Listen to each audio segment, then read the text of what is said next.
तो आज का हमारा वीडियो होने वाला है ऑपरेटर्स के ऊपर, कि हम पाइथन में ऑपरेटर्स को किस तरीके से यूज कर सकते हैं और ये कितने टाइप्स के होते हैं। तो बेसिकली पाइथन में जो ऑपरेटर्स होते हैं वो कई टाइप के होते हैं, जैसे arithmetic operator, relation operator, logical operator, assignment operator, membership operator. तो हमारे जो अर्थमेटिक ऑपरेटर्स होते हैं उनको हम यूज करते हैं जैसे हमें किन्हीं भी वेरिएबल्स को ऐड करना है, सब्ट्रैक्ट करना है, मल्टीप्लिकेशन के लिए, ऐड और डिवाइड के लिए। और एक हमारा होता है मॉड्यूलस ऑपरेटर, जो हमारा परसेंटेज वाला सिंबल होता है, या आप टेबल में देख रहे होंगे, जो हमारा ये परसेंटेज वाला सिंबल होता है, इसको हम यूज करते हैं जैसे हम किन्हीं भी दो वेरिएबल्स में डिवाइड देते हैं तो उनके बीच में जो रिमाइंडर आता है ये उसको हमें देता है, तो उसके लिए हम परसेंटेज का सिंबल यूज करते हैं, इसको कहते हैं हम मॉड्यूलस ऑपरेटर। और ये हमारा डबल एब्स्ट्रिक्ट वाला जो है, जो हम मल्टीप्लिकेशन के लिए यूज करते हैं, यदि इनको हम डबल लगाते हैं तो हम किसी भी संख्या का स्क्वायर फाइंड कर सकते हैं, क्यू फाइंड कर सकते हैं, और 3 4 कितनी भी फाइंड कर सकते हैं। तो उसके लिए हम इन डबल मल्टीप्लिकेशन वाले एब्स्ट्रिक्ट का यूज करते हैं। तो ये आते हैं हमारे।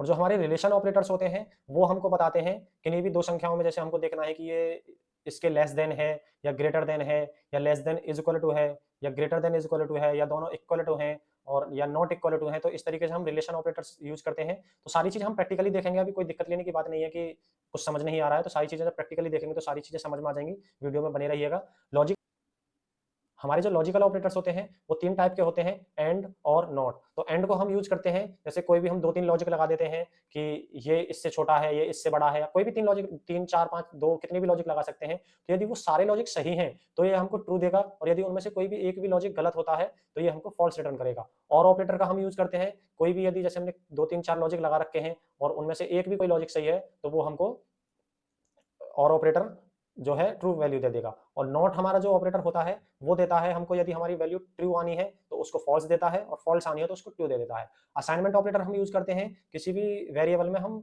या वेरिएबल हो, स्ट्रिंग हो, कुछ भी हो सकता है, लिस्ट, टपल, उसमें हम जो वैल्यू असाइन करते हैं उनके लिए हम असाइनमेंट ऑपरेटर। तो मेंबरशिप ऑपरेटर का यूज करते हैं हम बेसिकली किसी भी वैल्यू को देखने के लिए, ये कि ये हमारी वैल्यू स्ट्रिंग में है, या जो भी हमने क्रिएट कर रखा है लिस्ट, टपल, डिक्शनरी, कि ये हमारी वैल्यू है या नहीं है। तो उसके लिए हम इन और नॉट इन का यूज करते हैं। ये भी हमको आउटपुट जो देता है वो ट्रू और फॉल्स में देता है। तो चलिए अब हम चलते हैं अपने वीएस कोड में, सारी चीजें प्रैक्टिकली देखेंगे। तो मैं ओपन कर लेता हूं अपना VS code.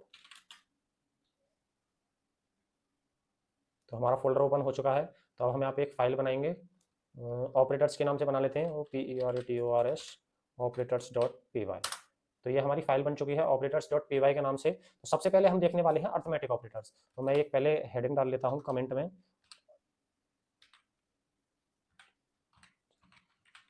Arithmetic operators, OPERATORS। तो मैंने ये एक हेडिंग डाल दिया अर्थमेटिक ऑपरेटर्स को। तो सबसे पहले मैं एक वेरिएबल बना लेता हूँ, जैसे एक्स ही बना लेता हूँ, और एक्स में मैं कोई भी वैल्यू पास कर देता हूँ, जैसे मान लो 10 पास कर दी। फिर वाई बना लेता हूँ एक और वेरिएबल, और इसमें मैं 20 वैल्यू पास कर देता हूँ। तो सबसे पहले हम अर्थमेटिक ऑपरेटर्स के, मैंने आपको बताया था कि हम ऐड के लिए यूज कर सकते हैं, मल्टीप्लिकेशन, सब्ट्रैक्ट, डिवाइड। तो सबसे पहले मैं ऐड के लिए यूज करके दिखाता हूँ आपको। तो मैं एक प्रिंट लिखूंगा, प्रिंट फंक्शन का यूज करके, और मैं यहाँ पे लिखूंगा एक्स प्लस वाई।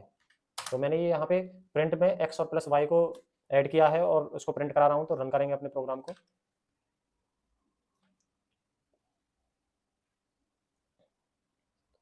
तो ये देखिए हमारा प्रोग्राम रन हो चुका है, और जो हमने एक्स में 10 और वाई में 20 जो वैल्यू असाइन की थी वो उन दोनों का ऐड होकर हमारे पास आ गया है 30। और अब मैं सब्ट्रैक्ट के लिए यूज करूंगा। तो पहले मैं इसको यहाँ से हटा लेता हूँ, थोड़ा जूम कर लेता हूँ जो आपको क्लियर दिखे। ज़्यादा हो गया। हाँ, तो अब मैं इसको यहाँ से क्लियर कर देता हूँ, और इसको कर देता हूँ मैं कमेंट आउट। अब मैं अगली जो लाइन लिखूंगा वो लिखूंगा सब्ट्रैक्ट के लिए, तो उसको भी प्रिंट करेंगे, और हमारा वाई में से सब्ट्रैक्ट करेंगे एक्स को, क्योंकि वाई की वैल्यू हमारी बड़ी है, और यदि एक्स में से करेंगे तो फिर वो नेगेटिव में आएगा आंसर। तो इसलिए वाई में से एक्स को, और इसीलिए वाई में से एक्स को सब्ट्रैक्ट कर रहे हैं। और मैं अपने प्रोग्राम को रन करके दिखाता हूँ तुमको।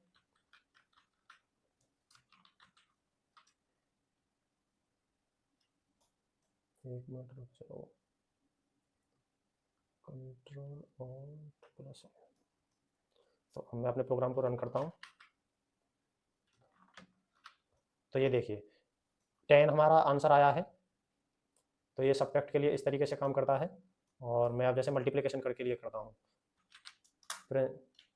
सॉरी, इसको पहले मैं कमेंट आउट कर देता हूँ। प्रिंट मल्टीप्लिकेशन के लिए कर रहे हैं, तो एक्स और मल्टीप्लिकेशन के लिए हम इस सिंबल का यूज़ करते हैं और 5। रन करके दिखाता हूँ आपको। तो ये देखिए हमारी जो मल्टीप्लिकेशन आई है वो 200 आई है, तो उसका भी आउटपुट आ चुका है। तो इसको भी मैं कमेंट आउट कर देता हूँ। और अब करेंगे हम डिवाइड के लिए। तो डिवाइड के लिए हम जैसे मान लो मैं y को डिवाइड करता हूँ, तो उसके लिए सबसे पहले प्रिंट लिखता हूँ और y डिवाइड के लिए हम सिंबल को यूज़ करेंगे। और जैसे मान लो मैं 6 से डिवाइड करता हूँ, तो मैंने कर दिया 6 से डिवाइड। तो अब देखना सबसे पहले कि इसका आंसर क्या आता है। जैसे मैंने मान लो अब प्रोग्राम को मैं रन करके दिखाता हूँ आपको। तो मैंने जब y को 6 से डिवाइड किया तो हमारी y की वैल्यू थी 20 और 6 से डिवाइड किया तो ये गया है 3.33। तो ये हमको फ्लोट वैल्यू दे रहा है। और यहीं पे मैं इसको यदि डबल लगा देता हूँ और फिर रन करके दिखाता हूँ कि हमारे प्रोग्राम में क्या चेंजेस आते हैं। तो अब इसने हमको जो है इंटीजर वैल्यू दी है, जो पॉइंट के पीछे वाली डिजिट थी उनको इसने हटा दिया है। तो यदि हम सिंगल यूज करते हैं तो फ्लोट में वैल्यू देता है और डबल यूज करते हैं तो हमको इंटीजर वैल्यू देता है। तो इसका हम दो तरीके से यूज कर सकते हैं कि हमको यदि इंटीजर वैल्यू चाहिए तो हम डबल लगाएंगे और यदि फ्लोट में वैल्यू चाहिए, करेक्ट आंसर चाहिए, तो हम सिंगल लगाएंगे। तो इसको भी मैं कमेंट आउट कर देता हूँ। अब हम यूज करेंगे मॉड्यूलस ऑपरेटर का, जो हमारा परसेंटेज का सिंबल होता है उसको यूज करेंगे। तो सबसे पहले मैं प्रिंट और मैं y को ही डिवाइड कराता हूँ और यहाँ पे मॉड्यूलस और मैं जैसे 3 से करता हूँ तो y मैं यहाँ से क्लियर कर देता हूँ, रन करके दिखाता हूँ। तो ये जो 2 जो वैल्यू आई है हमारे डिस्प्ले पर, ये आई है हमारा रिमाइंडर। जब हमारी y की 20 वैल्यू थी और 3 से हमने उसको डिवाइड किया है तो हमारा जो रिमाइंडर बचा है ना वो इसने हमको दिया है। तो यदि हम मॉड्यूलस ऑपरेटर का यूज करते हैं तो वो हमको रिमाइंडर जो बचता है वो देता है। बना लेता हूँ z और z में वैल्यू असाइन कर देता हूँ 5। z की मैंने वैल्यू 5 असाइन कर दी है। तो अब जैसे मेरे को 5 का स्क्वायर निकालना है तो मैं प्रिंट डिस्प्ले कराऊंगा इसको प्रिंट कमांड के जरिए और मैं यहाँ पे लिखूंगा z और डबल F6 और मैं यहाँ पे लिखूंगा 2। तो अब मेरे को ये स्क्वायर देगा और मैं इसको रन करके दिखा देता हूँ आपको एक बार। तो 5 5 जा 25, तो इसने मेरे को 25 दे दिया है। और यदि मैं यहाँ पे इसको कर देता हूँ 3, तो जल्दी से कमेंट करके बताइए आंसर क्या आएगा। और अब मैं इसको कर देता हूँ रन। तो ये देखिए 125, 5 5 जा 25 और 25 जा 125। तो इसने ये, और यहाँ पे हम कितना भी निकाल सकते हैं, जैसे मैं यहाँ डाल देता हूँ 10 और प्रोग्राम को रन करता हूँ। तो ये देखिए इसने जो है कैलकुलेट करके इतनी जल्दी ये इतनी लंबी सी वैल्यू जो आई है हमारी वो दे दी है। तो पाइथन के ऑपरेटर्स का हम इस तरीके से यूज करते हैं। ये हमारे होते हैं अर्थमेटिक ऑपरेटर्स। तो इन दोनों को मैं कर देता हूँ कमेंट आउट और दोनों को मैंने कमेंट आउट कर दिया है। अब हम सीखेंगे असाइनमेंट ऑपरेटर्स। पहले मैं हेडिंग डाल लेता हूँ। तो सबसे पहले मैं एक वेरिएबल बना लेता हूँ, x बना लेता हूँ, small x is equal to, और इसमें मैं वैल्यू असाइन कर देता हूँ 10। तो हमने जो x में वैल्यू असाइन की है वो इस ऑपरेटर की वजह से असाइन की है। तो ये x को 10 वैल्यू दे रहा है। तो एक तरीके ये हमने वैल्यू को असाइन किया है, तो ये कहलाते हैं असाइनमेंट ऑपरेटर्स। और जैसे मैं अब यहाँ पे प्रिंट कर देता हूँ x की वैल्यू को, तो प्रिंट x और रन करके दिखाता हूँ। तो ये हमने जो 10 वैल्यू असाइन की थी x में, तो वो हमारी डिस्प्ले पर शो हो रही है। अब जैसे मान लो मेरे को इसको x की वैल्यू को चेंज करना है, तो किस तरीके से करेंगे हम। तो इसको पहले तो मैं कर देता हूँ यहाँ से कमेंट आउट। और x में अब हमारा 10 असाइन है, लेकिन हमको x की वैल्यू को चेंज करना है। तो एक तो हम कर सकते हैं x is equal to x plus जितना भी हमको चेंज करना है, और तो मान लीजिए 10 और 10 कुछ भी सब्ट्रैक्ट भी कर सकते हैं, कुछ भी कर सकते हैं हम अर्थमेटिक ऑपरेटर्स जो हमने अभी बताए थे उस तरीके से। तो मैं इसमें 10 वैल्यू और ऐड कर रहा हूँ और मैं अब यहाँ पे लगाता हूँ प्रिंट और प्रिंट करूँगा अपनी x की वैल्यू को। तो ये देखिए अब मेरी जो x की वैल्यू है वो 20 हो चुकी है। तो इस तरीके से एक तो हम इस तरीके से कर सकते हैं, और यदि हमको शॉर्ट लाइन में लिखना है तो उसके लिए हम यूज कर सकते हैं, जैसे मैंने यहाँ पे x प्लस 10 लिखा है, तो मैं जो मैंने x प्लस 10 लिखा था उसको मैं करूँगा x plus is equal to 10। तो अब प्रिंट करेंगे हम। तो ये देखिए मेरी अभी जो वैल्यू है वो 20 हो चुकी है। तो इस तरीके से हम यहाँ पे यूज करते हैं, plus is equal to use कर सकते हैं, minus is equal to use कर सकते हैं, मल्टीप्लाई यूज कर सकते हैं। तो इस तरीके से हम सारे ऑपरेटर्स को यूज कर सकते हैं। तो इसको कर देता हूँ मैं कमेंट राइट। अब मैं आपको बताऊंगा कंपैरिजन ऑपरेटर्स के बारे में। तो सबसे पहले मैं हेडिंग डाल लेता हूँ कंपैरिजन ऑपरेटर्स की।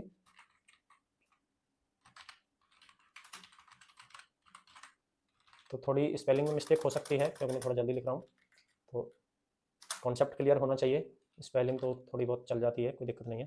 तो सबसे पहले मैं आपको बताऊंगा कंपैरिजन ऑपरेटर्स का। तो सबसे पहले मैं बताऊंगा इज इक्वल टू का। तो सबसे पहले मैं एक दो वेरिएबल बना लेता हूँ, x इज इक्वल टू 25 और y इज इक्वल टू 30।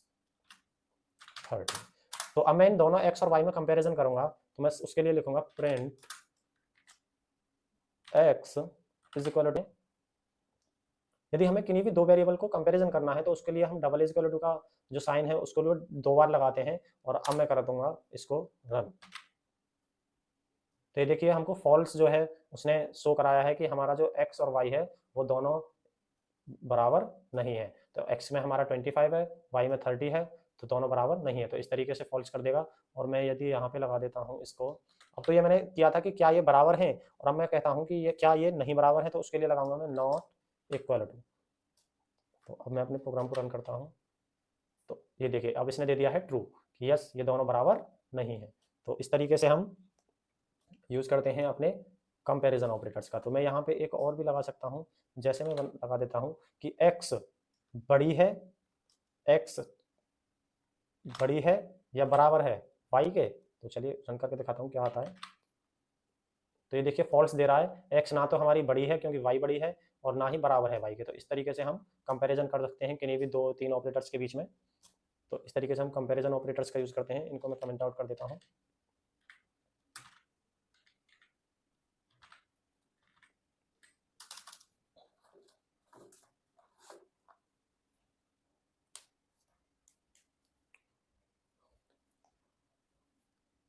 तो अब हम पढ़ने वाले हैं लॉजिकल ऑपरेटर्स। लॉजिकल ऑपरेटर्स को हम किस तरीके से यूज कर सकते हैं। तो सबसे पहले मैं एक हेडिंग डाल लेता हूँ, लॉजिकल ऑपरेटर्स। मैंने एक हेडिंग डाल ली है लॉजिकल ऑपरेटर्स की। तो अब हम यहाँ पे सीखने वाले हैं कि हम लॉजिकल ऑपरेटर्स को किस तरीके से यूज कर सकते हैं। तो लॉजिकल ऑपरेटर्स में हम बेसिकली एंड और नॉट का यूज करते हैं। हमारे लॉजिकल ऑपरेटर्स में तीन ही ऑपरेटर्स आते हैं, एंड और नॉट। तो सबसे पहले मैं दो वेरिएबल बना लेता हूँ, x is equal to 50, y is equal to 100। तो मैंने दो वेरिएबल बना लिए हैं यहाँ पे, x और y। x में भी मैंने वैल्यू दे दी है और y में भी मैंने वैल्यू दे दी है। तो अब मैं सबसे पहले आपको बताऊंगा एंड ऑपरेटर का यूज। तो सबसे पहले मैं लिखता हूँ प्रिंट, और यहाँ पे मैं कहूँगा कि x लेस देन है किससे, 100 से। और मैं यहाँ पे एंड ऑपरेटर का यूज करूँगा, एंड दोबारा x लिखूंगा, सॉरी, एंड ऑपरेटर का यूज किया है। और अब मैं यहाँ पे लिखूंगा कि x लेस देन है 200 से। और फिर एक और एंड ऑपरेटर का यूज करूंगा, y ग्रेटर देन है 50 से। तो मैंने यहाँ पे तीन लॉजिक लगाए हैं एंड ऑपरेटर्स का यूज करके। x लेस देन है 100 से, x लेस देन है 200 से, और y ग्रेटर देन है 50 से। तो अब मैं इसको रन करके दिखाता हूँ कि ये क्या देता है। इसके आंसर जो आएगा वो ट्रू आएगा। तो ये देखिए इसने ट्रू दे दिया है। जो भी हमने लॉजिक लगाए हैं, और भी लॉजिक लगा सकते हैं हम, तो इसने हमको ट्रू दिया है क्योंकि हमारे सारे लॉजिक सही हैं। यदि इसमें से एक भी गलत होता है, जैसे मान लीजिए मैं इसको कर देता हूँ 200, तो y में मैंने 100 असाइन किया है और मैं कह रहा हूँ y जो है वो ग्रेटर देन है 200 से। तो अब हमको ये फॉल्स रिटर्न देगा। ये दोनों लॉजिक तो सही है लेकिन ये गलत हो रहा है, तो अब इसलिए ये हमको रिटर्न करेगा फॉल्स। तो रन करके दिखा देता हूँ। तो अब इसने देखिए ये फॉल्स दिया है। और इस तरीके से हम एंड ऑपरेटर का यूज कर सकते हैं। कितने भी लॉजिक लगा सकते हैं, लेकिन सारे लॉजिक सही होंगे तो वो हमको ट्रू रिटर्न करेगा, और यदि एक भी लॉजिक गलत जाता है तो वो हमको फॉल्स रिटर्न करेगा। और अब मैं आपको बता देता हूँ और ऑपरेटर का यूज इसी में बता देता हूँ। जैसे मैं यहाँ पे लिख देता हूँ और क्या हो गया, और यहाँ पे लिख देता हूँ और। तो अब मैंने ये तीनों लॉजिकों में और ऑपरेटर लगा दिया है। दो लॉजिक तो सही है लेकिन एक गलत है, तो ये हमको देगा ट्रू। क्योंकि पहले मैं रन करके दिखा देता हूँ। तो इसने हमको दिया है ट्रू।